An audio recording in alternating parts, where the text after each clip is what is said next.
Something interesting is happening on Bitcoin. We are going to talk about ordinals or ordinal theory and how NFTs are now being minted to the blockchain network. I am going to show you what people are talking about on Twitter when it comes to ordinals and these little wizard guys that are being minted onto Bitcoin, why it's controversial.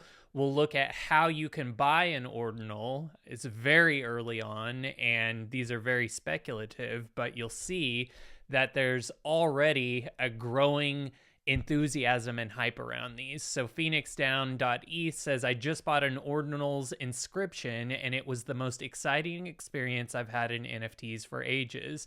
There's no marketplace, so all trades are done OTC or over the counter, with trust between strangers the only thing keeping it all held together. An unhinged experience, 11 out of 10 would recommend. Trevor.btc says the first ever gas war on Bitcoin is happening right now as the global NFT community rushes to inscribe the final 1,000 of the first 10,000 ordinals ever made. It's a historic moment. Tyler, or Ape Durden, says, good morning, and honestly, ordinals might be the most exciting thing I've seen on Bitcoin in my entire time as a holder. You have no idea how strong the hands are of Bitcoiners. Some of this art is going to moon so hard. So, what are ordinals? Well, the TLDR on this, I'll get into right now from Chris Cantino. Ordinals TLDR, not a project or collection. It is data or images that are inscribed to on-chain sats, so Satoshis, by node owners. So basically, when a block is processed in Bitcoin, we know that one Bitcoin is made up of 100 million Satoshis. And if we look at the Ordinals kind of white paper here, theory handbook, Ordinal Theory concerns itself with Satoshis, the individual units of Bitcoin, giving them individual identities and allowing them to be tracked, transferred, and imbued with meaning. So while Satoshis as a whole, and remember, Satoshis are the 1/100 millionth of a Bitcoin. They're basically the atomic native currency of the Bitcoin network. While one Satoshi equals one Satoshi, and so in that way they're fungible, just like $1 is worth $1, you can trade them back and forth. What Ordinals does, or Ordinal Theory, is it basically creates a unique appendage to that Satoshi. So it attaches data to the witness, which is just part of the Bitcoin processing. And I'm not an expert on all this, so feel free to correct me in the comments, but it's attaching data to a Satoshi and turning it from something that was previously fungible, one Satoshi equals one Satoshi, to something that is non-fungible, because now this particular Satoshi has unique information on it, like these little wizard guys that have been attached to the witness data of that Satoshi. So Udi Wertheimer says, a successful ecosystem of ordinals or Bitcoin NFTs means that miners make more money, security budget increases, Bitcoin devs become in demand, Bitcoin podcasters get new sponsors, and speculators onboard to Bitcoin Lightning wallets. Literally everybody wins. Let's do this. So there's been a bunch of pushback from the Bitcoin maxi community because obviously this complicates to some extent how people describe Bitcoin.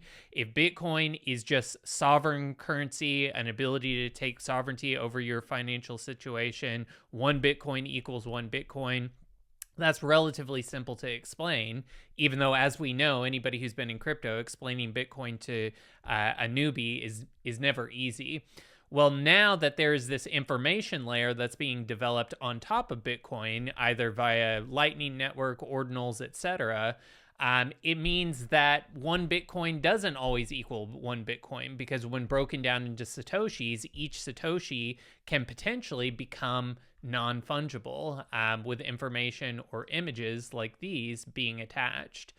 So Bitcoiners don't like NFTs because most are just links to a website hosting a JPEG. Most people think the NFT image is hosted on the blockchain, but really with most NFTs, as we've seen, it's basically just a data housing of a URL that points to an image that isn't actually on the blockchain. The difference with ordinals is that basically ordinals and inscriptions. So an inscription is just the data attachment to a Satoshi. Those JPEGs are actually embedded into the chain, and so they live in the chain and the ledger forever, rather than just being a URL linked to something else. And so a lot of people in the NFT community are excited about this because obviously we're still in the very early days of how this data layer is used on Bitcoin. And so you can imagine that the early things that are minted, via Ordinal Theory or inscribed onto the first 10,000, 100,000 Satoshis could potentially have some nostalgic or monetary value just because they were early, similar to what we saw with early Ethereum projects. So I'm going to go through a few threads just to kind of highlight the areas of Ordinal Theory that might be interesting for somebody who's just learning about this.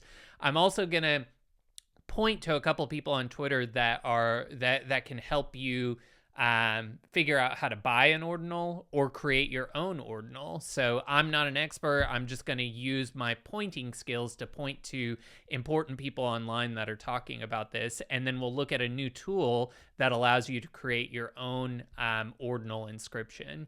So Magic East says the ultimate thread about Bitcoin NFTs and what makes them so special.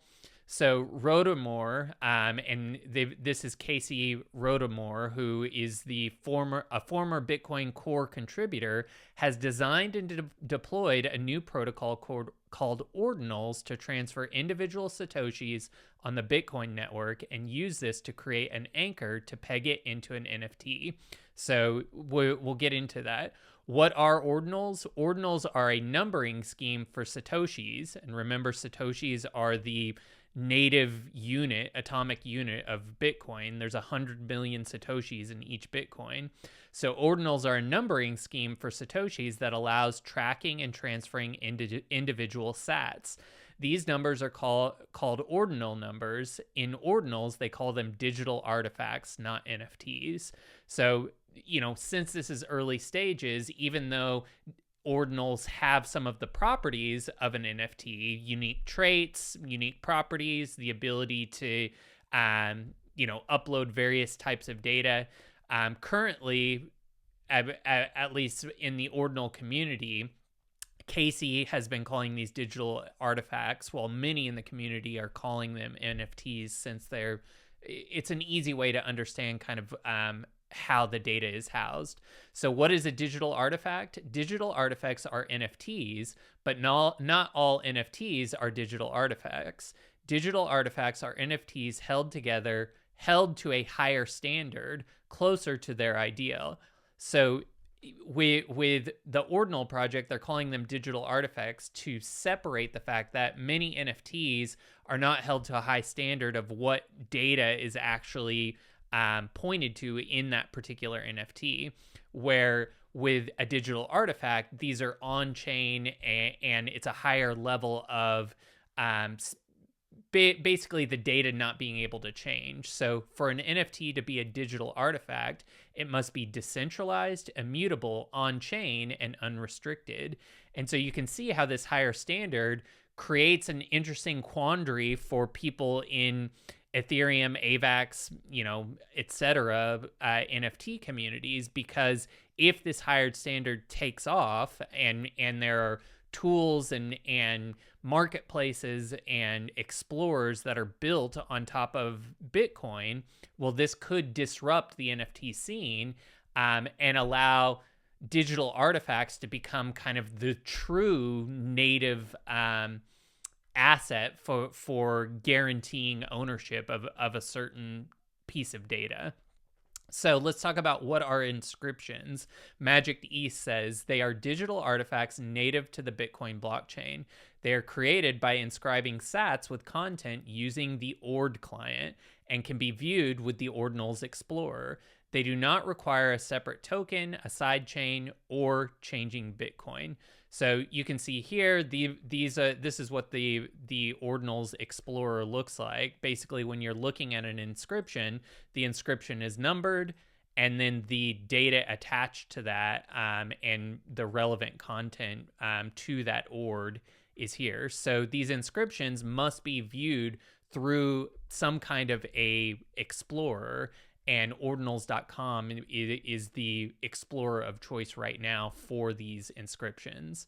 So let's get back to what Magic ETH is saying. These inscriptions are created by inscribing sats with content using the Ord client and can be viewed within the Ordinals Explorer. They do not require a separate token, a sidechain, or changing Bitcoin in any way. Do I need to run a full Bitcoin Core node? So this is a commonly asked question that I've seen on Twitter. Currently, in order to use the Ordinal wallet, you need to be running a fully synced Bitcoin Core node. Light wallets and marketplaces are coming. Keep an eye on them. So there's a link here to the Ordinals wallet. So we'll give that a follow. And this is a wallet for Bitcoin NFTs on Ordinals coming soon. And so you can set notifications on this Ordinals wallet Twitter account to be one of the first people to know about how you can use the Ordinals wallet to create your own NFTs on Bitcoin or to purchase other NFTs on Bitcoin. Back to the thread, can I receive an inscription to a Bitcoin address even if I'm not running a full node? You can use the Sparrow wallet and follow this guide, but be extra careful and do your own research. Not suggested for people with no experience. So obviously, since this is very new, there aren't a lot of kind of WYSIWYG, what you see is what you get tools. And so there's a certain technical knowledge that's required to engage with this, since sats traditionally have been fungible. One sat equals one sat. They're interchangeable. You don't want to have sats in your wallet and then, you know, just have that wallet see them as fungible. You want to have a wallet that's specifically designed to separate the non-fungible Satoshis from the fungible ones. And you can see why the Bitcoin maxis would have a problem with this, because it does add a layer of complexity to how we use Satoshis and ultimately what Bitcoin is.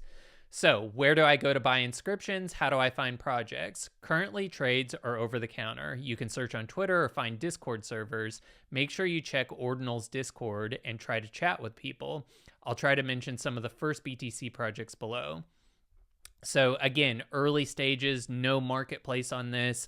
You know, there's people talking about, can we wrap a BTC Ordinal, you know, in some kind of a wrapper on Ethereum so that it can be sold in an Ethereum marketplace.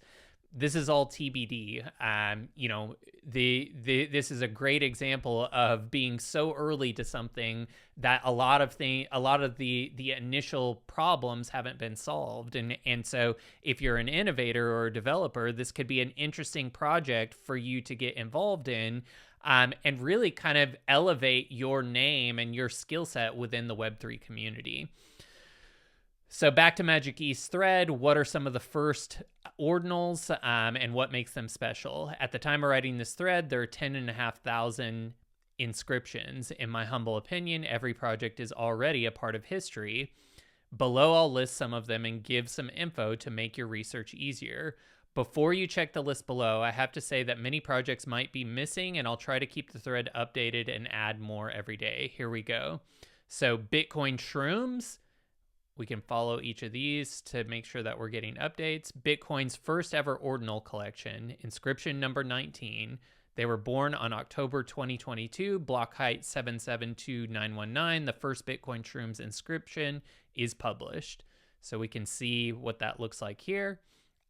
This thread is linked in the description of this video, so click through and you can do further research on each of these. Next, we have Ordinal Punks, 100 punks minted within the first 650 inscriptions on Bitcoin. So obviously part of the rarity is how early into the inscription cycle were these projects inscripted or minted. So anything sub 10,000 is obviously going to have a higher rarity than now that this is gaining more and more attention. we're already past the 10,000 mark. So let's see, 100 punks minted within the first 650 inscriptions. The ordinal punks are currently holding a 1.9 BTC floor. So one ordinal punk, 1.9 BTC. Obviously, a decent valuation. Ordinal punks are using an open source algorithm to generate the PFP, which is 192 by 192 pixels. So you can see all of the ordinals here. Next is Ord Rocks, or Bitcoin Rocks. Bitcoin Rocks is the first full ordinal collection, 100% on-chain rocks, max supply equals 100. To sum them up in one sentence, there is no floor price for Bitcoin Rocks. Nobody wants to sell their rock. Planetary Ordinals.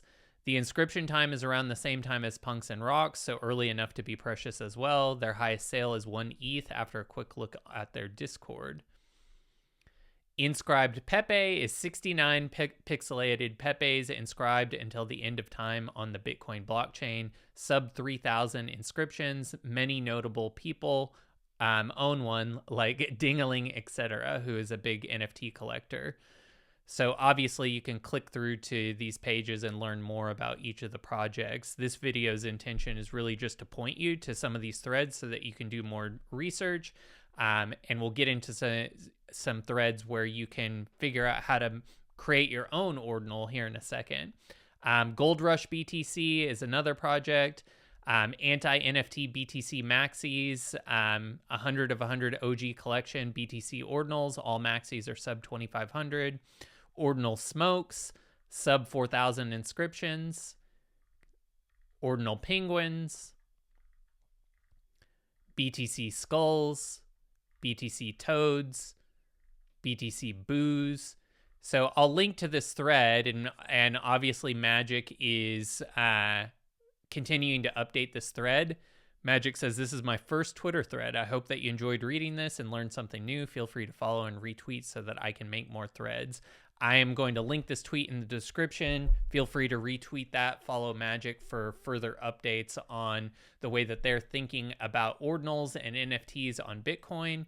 Another thread that I wanted to highlight, I won't go through it in great detail because it is rather technical, but if you're looking for a guide on how to buy NFTs from Bitcoin, this is a great thread to follow. And so I will link that.